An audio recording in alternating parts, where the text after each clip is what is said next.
our LawTalk. Today we are honored to have Ms. Leanne Stevens here as our guest speaker to talk about the migration program after the federal budget is released.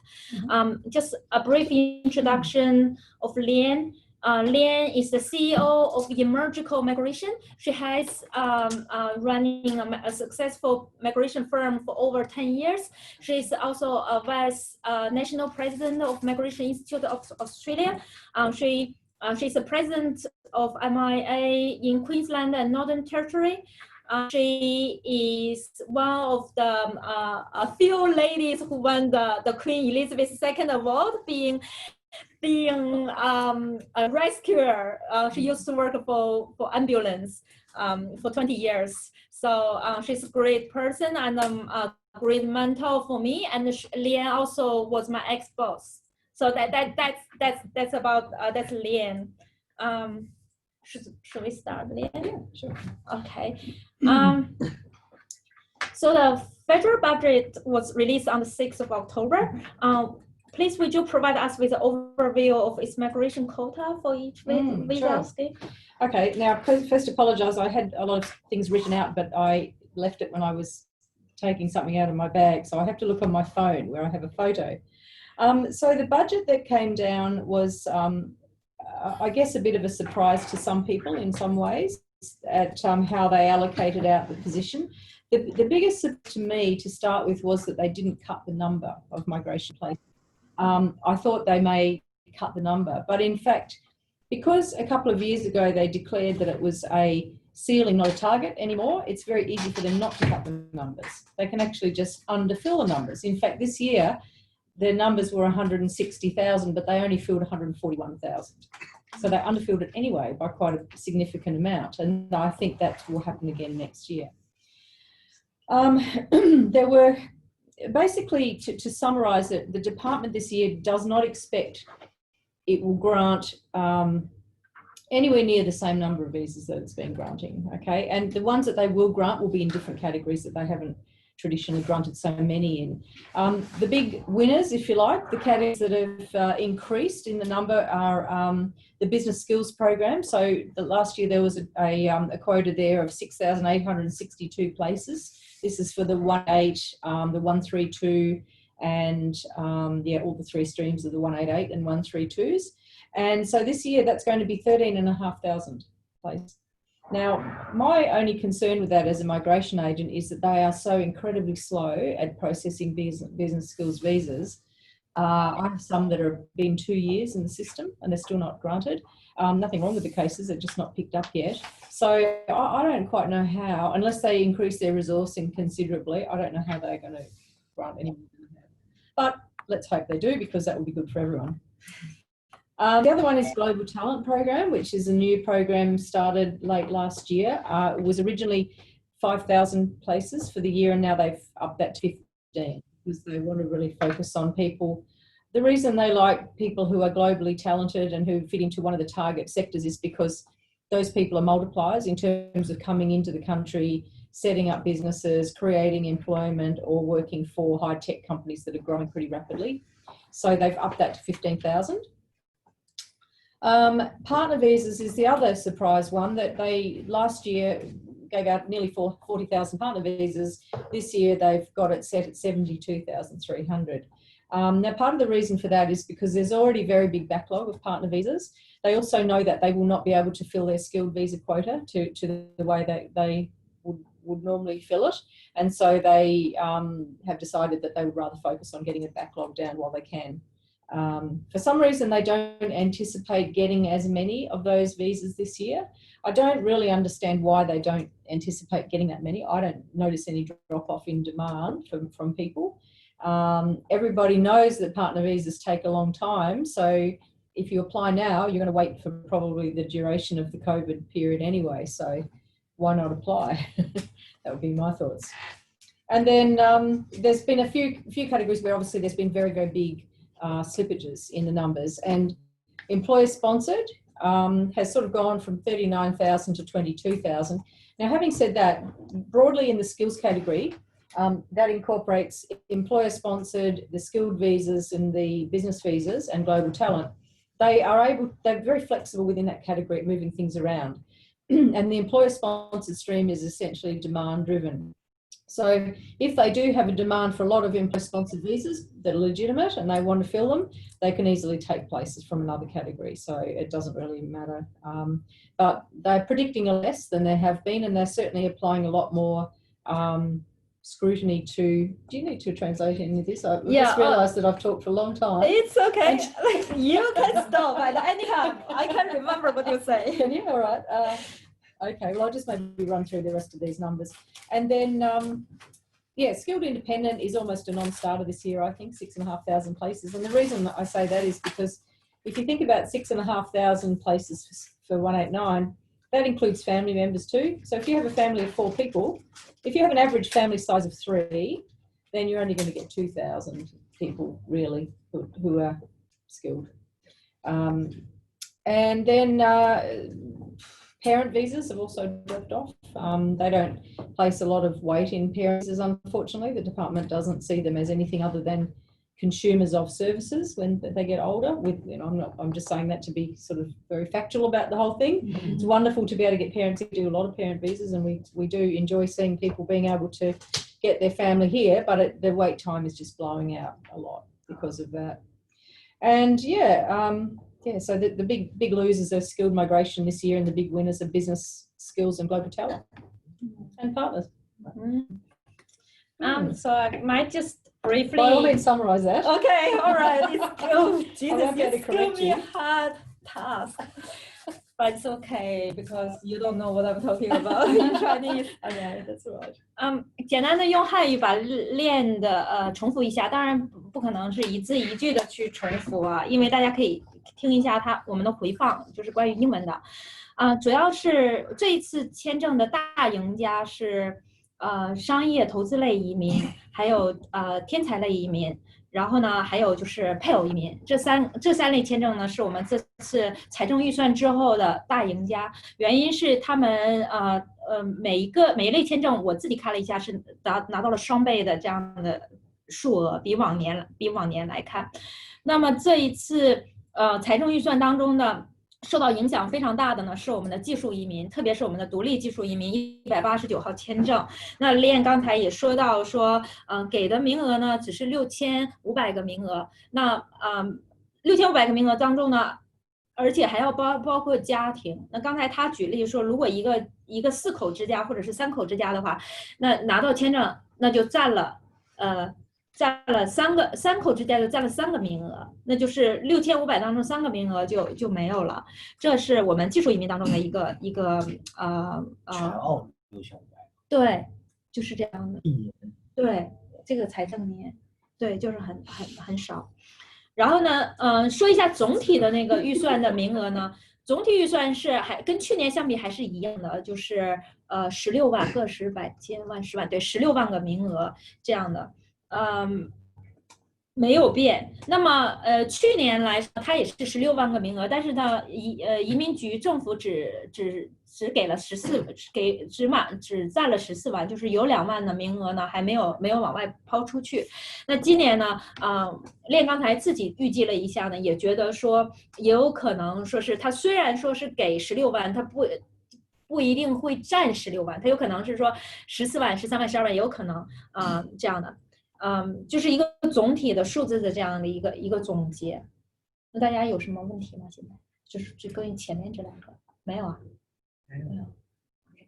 So it's all good. See, I use Chinese. Standard true to me. I use very brief Chinese sentences to summarize a long English talk. Oh, sorry. So Leanne, then obviously you mentioned that the talent visa becomes the hot favorite. And the business and the investment visa are still going strong. So one thing I might just say about the global talent visa. So of course, a lot of people are looking at this going, oh, wow, that's the place to be. Yeah. But it is not for everyone. It's very hard to get global talent visa. And what is happening with the program at the moment is I think there are a lot of migration agents who don't really understand the program properly, are putting in nominations for people who are not qualified. And so why that's a problem is because it clogs up the system. It stops the department from processing the people they should be looking at, and it just creates an expectation among clients that can't be met. And so it's really good, I think, for people to really understand what they're actually looking for in that visa before advising anyone that they're eligible for it. 就是翻译一下Leanne刚才说的关于天才签证的这个特性。这天才签证现在是突然之间变成非常炙手可热的一个签证，大家都在谈论这个。但实际上呢，Leanne刚才已经提到了，这个签证并不是适合每一个人的。那它有它自己的一个非常特殊的一个要求。那现在由于很多移民代理他不懂得这个签证的一个政策和目的性呢，他就帮着很多人去递交这个签证，造成呢整个这个签证的审核系统现在是处于一个clog up， 应该是属于什么？属于一个就是阻塞的一个状态，因为很多不符合条件的申请被交上去了，那移民局也没有那么多的财力、精力和人力来去做这方面的这样的一个审核，那把真正的有资格的人的申请呢也耽误了这样的。所以Leanne也是强调说这 global talent 的这样的一个特殊性。So Leanne, if say obviously we don't have time to talk about the visa requirements, but say global talent, what people should look for? What kind of people should be the target people? So they're looking for people in one of 7 sectors. So they're looking for people in agricultural technology, medical technology, financial technology, space advanced manufacturing, cybersecurity, data science. I've forgotten one. Medical, did you say medical? No, I've said medtech. There's 7 or 8 target sectors, 7. Which could change. They could add more sectors or they could take sectors away. That's what they feel at the moment is their target. So you really want to be looking for somebody that is prominent in that area and that is globally known.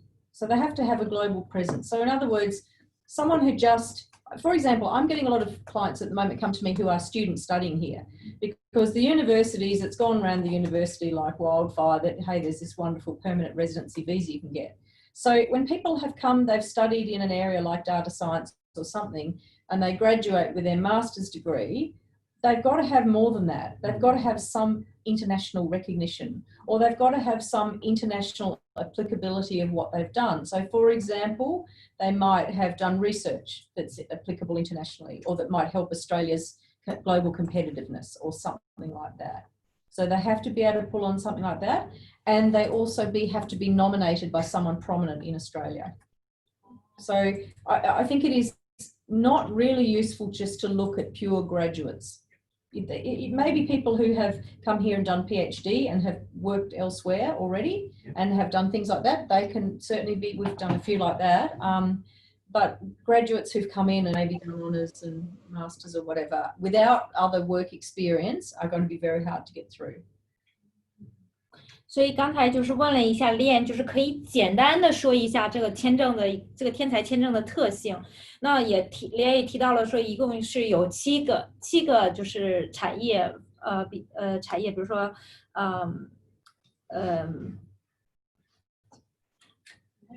medical tech， 对，我就不重复了，因为我那个汉语翻译，其实我明天会做，我明天做一个讲座，就是明天做那个讲座里面会把这个重点讲一下这几个汉语的名称。那这七个重点产业，不仅是申请人要在这7个产业当中是非常著名的，他一定要有一个就是叫 international， 在国际上比较出名的这样的一个成绩。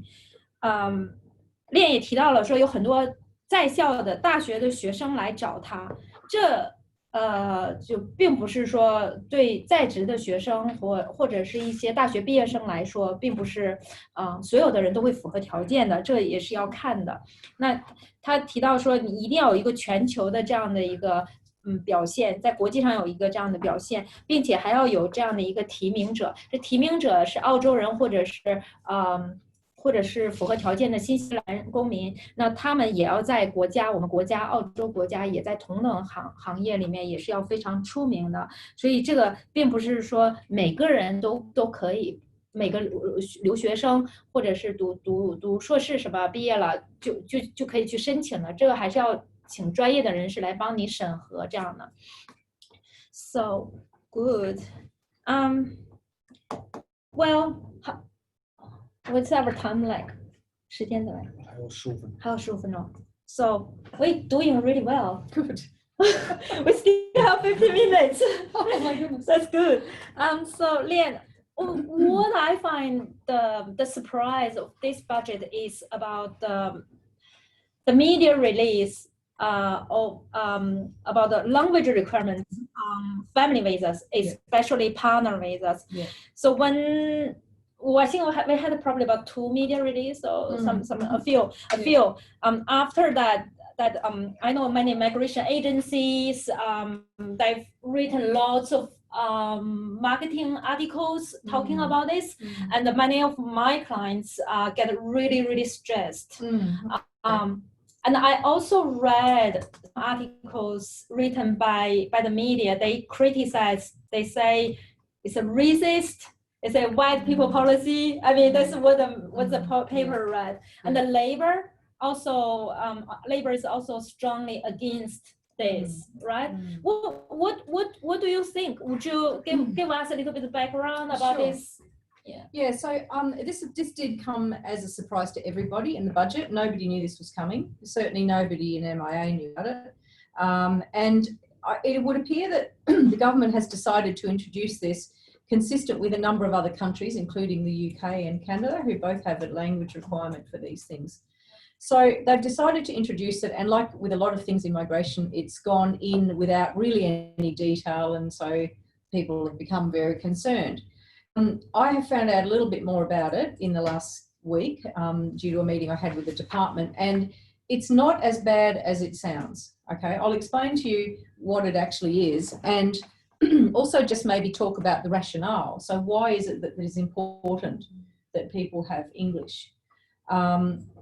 It's important because when people come into Australia, they need to be able to protect themselves and look after themselves. And it's very hard to do that if you do not understand English, unless you're in a group where all your fellow people speak the same language. But there are a lot of times when people come in, maybe refugees and other people who've never really spoken any English, who then do not know where to go to get help if they need it. And there was a very sad case a while ago, I think it was down at Logan somewhere, of a refugee who had been here in a settled house, you know, for not very long, whose child became sick and didn't realise that you ring the ambulance when you have a person sick, and that the child died because the child did not get medical help and could have easily been saved if she'd known to ring 000. You know, so things like that is what they're trying to avoid. And they're also trying to avoid people getting into relationships that are abusive without knowing it, because it's not uncommon for it is often male abusive towards female, but not always. It can also be the other way around, that a person comes from overseas to marry a person here and they don't really know them that well. And they may have a history of domestic violence, and of course they don't tell their partner. And then the partner comes here, often vulnerable, they may not understand good English, they only can talk to their partner, and the partner just tells them what they want to hear, so they can be very disadvantaged. So what the government is trying to do by putting the English language requirement in is make everyone safer. Now, about it, it is not how it originally sounded was people are going to have to pass an English test before they can apply for a partner visa. But that's not the case at all. And the requirement for this does not apply to the first stage partner visa. It only applies to the second stage. And what it will mean is that at the second stage of partner visa, when a person is granted the first stage, the provisional stage, they have access to this Adult Migrant English Program, the AMEP, which is a government-funded English tuition. They have access to that, and they can do up to something like 510 hours free. It doesn't cost them anything. And so they will expect that people at the second stage of partner visa will either be able to pass a language test, and they don't say which test, it might be a special test just for this purpose. They haven't said it'll be functional English on IELTS or anything like that, so we don't know what it is. There are some tests that only test your speaking and listening, for example. They don't test writing, you know, so maybe they do something like that. And then they will either have to show that, or they will have to show that they have made a reasonable attempt to undertake that English language tuition. Now, how they're going to assess all this, what the requirements will be, has not been worked out yet. And there's a lot of legislation that needs to go in before this can come in. And for that reason, partner visa changes like this one, and also the change to the other change to the partner visa that's happening, will not be happening until next November. So it's more than 12 months away. So that's like a sponsorship limitation they've been talking about for years now. It's not a sponsorship limitation, it's the sponsor being approved up front. Yeah. Yeah, so that's the split. The split in terms of lodge sponsorship, have it approved, and then lodge partner visa. That will be changing in 2021. Okay. And they can only change, the department can only change things twice a year. There are only twice a year that they do big changes to their systems. Yeah. And it has to fit in with one of those. Yeah. They haven't got time to get the legislation in by the one they do in March or something. And they have to go through the proper lawmaking procedures. And they have to make some subordinate legislation underneath it. Even though the family sponsor legislation is already in place, they have to make some additional legislation underneath. And I believe they will be consulting about the English as well. They will be going to various stakeholders and getting their feedback before they put it in. So I don't think it is as bad as it seems. However, there are groups that stand to be a bit disadvantaged, such as particularly, I think, the refugee clients, ones that are coming from places, you know, some refugee, particularly women, have never had education at all. So they can't even read and write their own language. No. You know, so to make them read and write and understand English, but I think really what they're getting at is the ability to communicate. That's the main thing they're looking at. Yeah. Thank you. Let's speak in Chinese. So maybe some of my fellow clients are concerned. So have to calm them down. Okay. First, save the fire. Okay. So Leanne 刚才就跟我们讲了一下，就是我们这个关于配偶移民英文改革的这样的一个状况。那因为 Leanne 也是我们那个 MIA 的这样的一个主席这样的一个职位呢，所以我们 MIA 经常会有这样机会是直接跟移民局对话的。那因为这件事呢，我们也直接跟移民局对话了。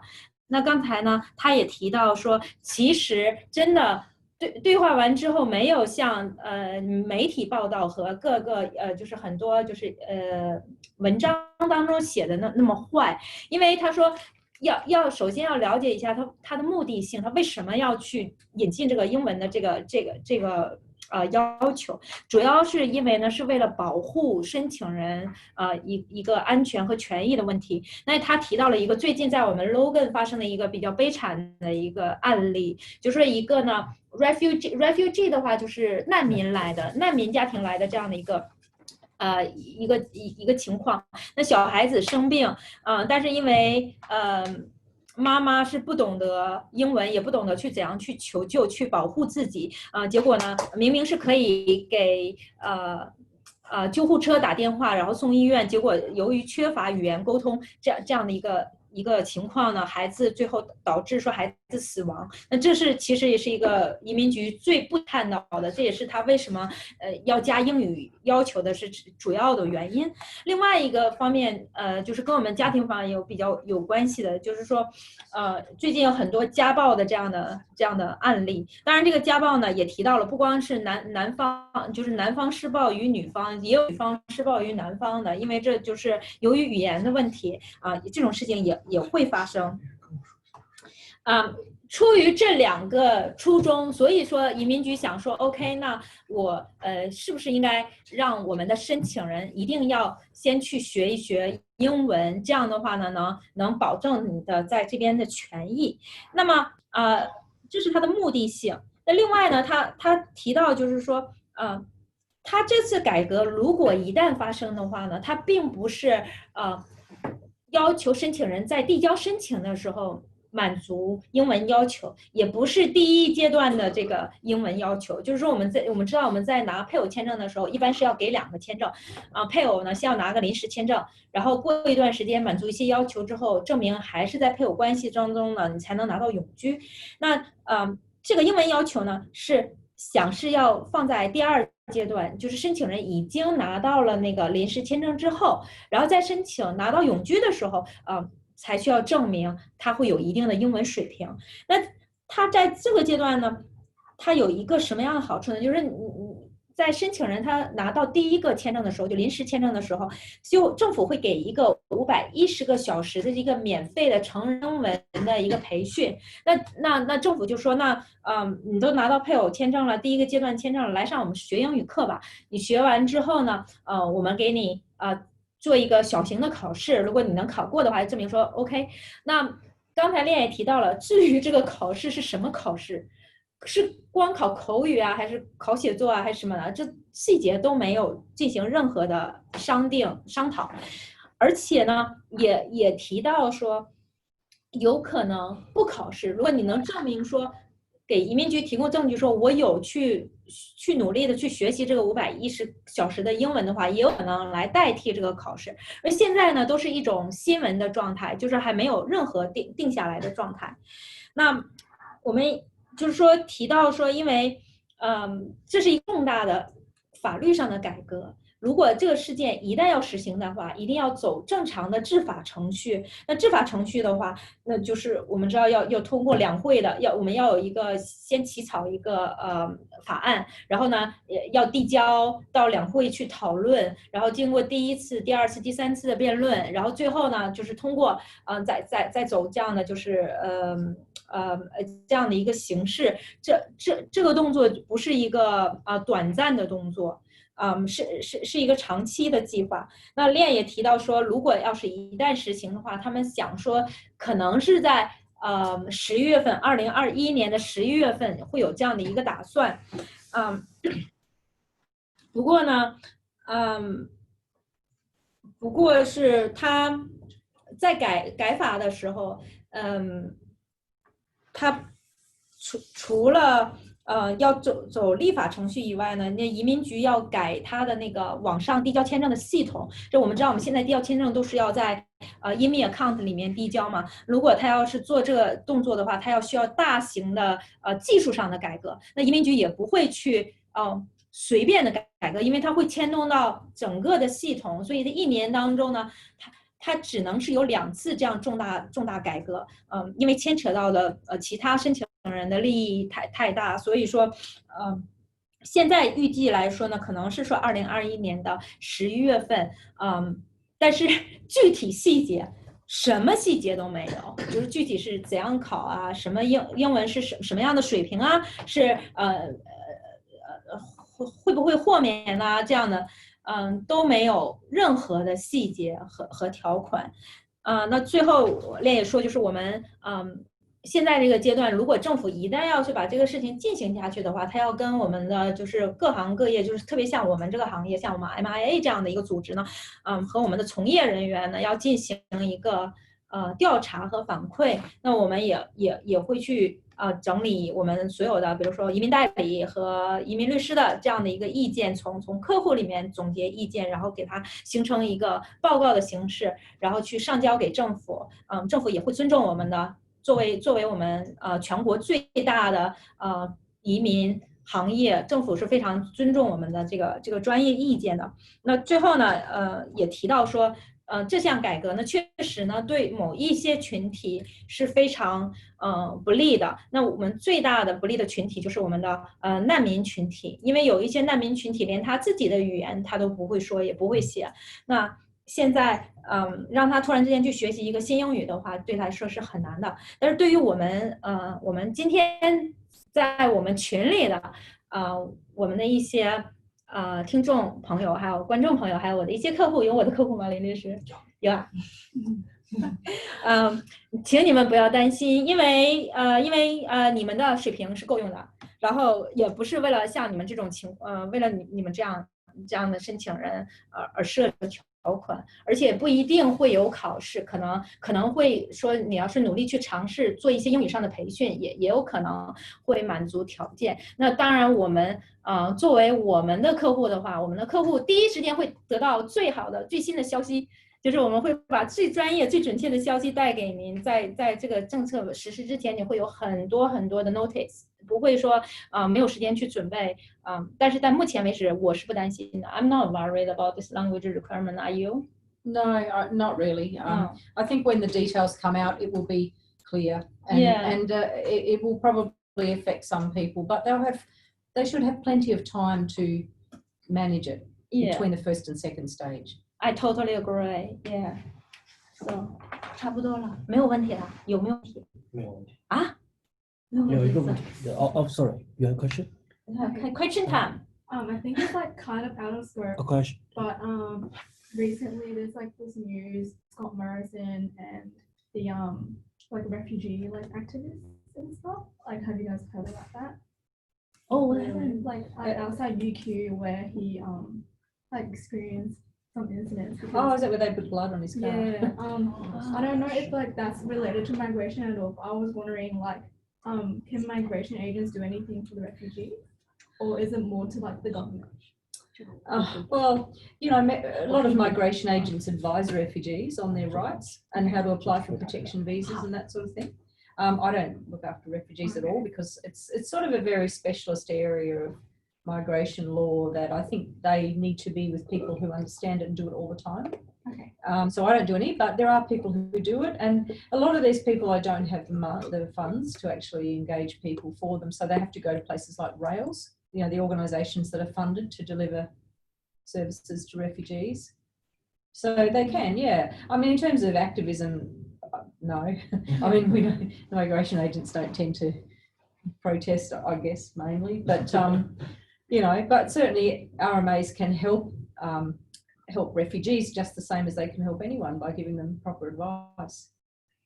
Leanne, we've got a few questions here. Mm-hmm. The first one is this person is already holding a 820 visa, and then, but I think I can answer this question as well because we've already dealt with during our discussion. Said if the English law is passed before the 801, that, you know, that's, yeah, will that apply? Well, we don't know because it depends how the law is written. I mean, the law may be written that it applies to all undecided 801s or 100s. Yeah, could be. It could be applied that way, Yeah. or it could just be for all applications lodged after this date, this will apply. Yeah. Which is more likely. I'd be surprised for them to apply it retrospectively to a lodged case. Yeah. But one of the changes I haven't heard much about it lately, but they were proposing to split the partner visa into a separate temporary and a separate permanent visa. So people would actually apply twice, whereas now they don't apply twice. No. They apply once at the beginning and then they give more evidence at the second stage, but they don't reapply. No. It looks like they're reapplying, but they're not really. So if they split it like that, well, you know, your temporary visa will actually expire at some point and you would have to lodge the other one. But so no, I think we don't know the answer to that question. It depends on how they structure up the law and what would be the value in applying it to people who are already here and haven't had the chance to do that. Maybe if you're about to be ready for your 801 and you haven't done your English hours and you don't speak English, what are they going to do? Stop you from applying until you do it? I don't know. Yeah, true. No. Hopefully it would be from a certain date onwards. Yeah. Leanne 刚才也就是说了，他说这个现在我们不知道，我们要看那个法律出来之后，看一看它有没有回执效应。如果它真的有那个回执效应的话，那我们就也是要遵守的。那如果要是它有可能的话，就是说他说在给安排一个时间，在某一天之后的那个递交的签证，才会有这样的一个英文上的要求。那这样的话，他觉得说这种情况更有可能会发生一点但现在总而言之呢，说在没看到法条之前，我们这个是没有办法去回答的。但是他个人刚才也自己也考虑了一下，就是说如果现在有人都已经拿到820了，也已经递交801了，然后还没有下签呢，这个时候英文考试已经法案通过了，那难道对这些人来说，他就一句英语都不会的话，那难道英文他就不给你801签证吗？这个也觉得是非常没有人性化的，也不太符合就是我们实际情况。这是我刚才他个人的一个这样的一个想法和分析。所以说回答Jerry 的提问的话呢，就是说现在还不能确认，但是像您这种情况，可能我们个人觉得说不会有太大的发生这样的，要看法条。So another question from Hamilton said, do you think the government will readjust the quota for 189, 190, and 491 This year? this financial year? No, and I'll explain why they won't. Because the government does not want people coming into Australia. When they come in on a 189 or a 190 or a 491, they're coming into a labour market that may be soft at the moment. They have data, they collect data from people that come in on these visas. All the data that they've got, which shows that at the 6-month mark after coming in, rate of employment is relatively high, but all the data that they have is from a growing economy. So they've only tested this when the economy's been going up. They have no data to suggest what would happen to a 189 visa holder that comes in, who then maybe the market is soft and there are no jobs for that person's occupation. They expect that unemployment would be higher. So they don't want to bring people in a situation where they're going to fail. And that's the reason they won't. What they will prioritise is they'll prioritise onshore people for these visas, and they'll prioritise people in regional areas, and they will prioritise the people with occupations on the priority skills list. There's 17 occupations on the priority migration skilled occupation list. That will be the highest priority. Which is determined by Section 499 of the Act, which states that the Minister can set a processing order of priority, and they have set separate processing order priorities for those visas. So the top priority is global talent. Top priority, regional are up there as well. But. 那回答 Hamilton 的问题，那会不会在今年财政年会对189、190和491签证的配额做有所调整呢？Leanne会斩钉截铁的说，可能就不太可能了。原因是就是对市场这样的一个市场就业反应、劳动力这样的一个反应，做出来的这样的一个政府做出来的这样的一个决定。他也提到说，因为在定数额的时候，在定配额的时候是根据就是市场的一个成长和发展的这样的一个数据调查完之后来预定的。那我们现在这个市场的就业状况和技术状况需求状况，就是对这类技术移民来说是很不利的。那政府呢，他不想把大批的技术人才引进到我们这边来，然后呢又没有就是没有办法去对，找到工存啊，这个，所以说是基于这一点呢，就是说189、190、491的配额可能不会调整了。但是呢，他还提到说，有3种人呢，政府会进行优先的考虑。那一个是呢，在我们境内的人啊，我们境内的技术移民申请者，政府会优先考虑的，因为你都已经在这边了，所以说这个就不会影响到什么，对吧？市场。另外一个呢是申请人在偏远地区的 regional area 的，他也会作为优先考虑。另外呢，他也提到了，就是移民部长他有一个，就是我们移民法会移民部长有一个权利，给了一个法权，就是说可以调整那个我们叫优先职业清单这样的。我觉得是上个月，是2 months ago the priority list was published a month ago. Not long ago. Not long ago. Yeah, I've seen the list. So 职位在那个单子上呢也会被优先考虑。那最后我们又提到，就是天才签证是我们今年的最大赢家，就是天才签证，它会非常支持的。树阳 ask, can you talk about state-sponsored and remote area migration? Wow, Remote area, as in regional? Yeah, like Yep. what about Okay. So we don't really have remote area migration, but we do have regional migration. State-sponsored. So what happened with states was that they were given an interim allocation of visas to give away only for a short period of time before the budget, and that's now concluded. So they will have their allocation soon for this year, and I think it's expected that the states will be restricted in inviting people who are on the priority skilled list, and that's certainly been the case for the interim allocation. And they will focus on onshore people. They will be inviting way more onshore people than offshore people, and they will give priority to regional areas and people that are working already. So I think we will see a lot less state-sponsored visas this year, and they will be mainly for onshore people. less state-sponsored visa? Well, the total numbers are a lot less, aren't they? The total numbers, did I read them out? Yeah, I think you might have. I'll just see if I can find them again. So the numbers, for example, of skilled regional state nominated, last year we had 38,968, and this year we've got 22,400. Dramatically cut off. That's down 43%. And the 189 is down 65%. So it's all bad. Oh, bad. Yeah. Sorry to be the bearer of bad news. Yeah. 所以就是 last question. Will onshore 804 visa have more quotas than the offshore parent visa group?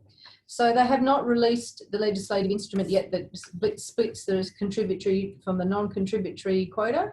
All we know is that the parent visa quota has dropped in total to 4,500. We don't know the split between 804s and 864s and 143s and 103s. But usually the 804s and the 103s are the lowest kind of numbers. Yeah. Look, realistically, whenever somebody comes to me and wants an 804, they are at least 66, and as of 66 and a half actually, and as of next year they're going to have to be 67. Yeah. They will probably not ever get the visa. They're very, very likely to either decide to move to a contributory visa sometime because they're sick of waiting, or they will be sick and unable to pass a medical, in which case they will get refused and then have to go down a pathway of medical treatment visa or something, or they may pass away. Yeah. And it's very, very common, people in their 80s. I've got a client that you would have dealt with when you were working with me who Georgie? No, Indian fellow. Anyway, can't remember his name. Yeah. Anyway, we applied in, I think, 2013, and he's over here visiting his daughter, and he had a big stroke. So very, very unwell, and he's probably in his late 70s. So what we've done is we knew that visa would end up getting refused. So we actually took advantage of COVID because it was quite easy to get 8503 waivers, which is where you can't apply onshore with an 8503 condition. Okay. We got the 8503 waiver and we applied for an onshore parent visa for him. So now he's in the queue waiting for an onshore. That's brilliant. And if that does get refused, then we will go down the medical treatment route. So that's a pretty common thing for people waiting for those visas, unless they applied some time ago. Yeah. This is from Nicole. I know Nicole speaks excellent English, so I don't have to translate into Chinese. Can I answer in English then? No, you just did. Nicole just sent me a message before on WeChat. So, and I see her name. And she said, thanks. Thank God you can understand. Thank you. So that's all? Or? Okay. Now, thank you very much, Leanne. I know you're very, very busy. Oh, that's a pleasure. Leanne is really, really busy today because she has lots of appointments lined up and lots of other things that she actually get her daughter babysitted by other people as well, like Sylvie. So really appreciate that you can spend time and come in to visit Auslaw Partners, our firm here, and then to talk about, we're going to our video is going to be put on YouTube as well, so you'll be famous. You're famous already. Famous among certain group of people. Oh, I see. So thank you everyone for coming for the LawTalk. Really appreciate it as your support is number one thing for us. Without you, we won't be able to run LawTalk each week. Next week, we're going to have another LawTalk, right? The topic. So may I please, same time, do you know the Secret first. it's a secret. Secret. But one thing is for sure, it's not about migration law. Yeah, it's about other law. It's about other law. Yeah. So so we will release the topic a little bit closer to next week because it's secret. Okay. Thank you, Thank you, everyone. Thank you. Bye. Thank you.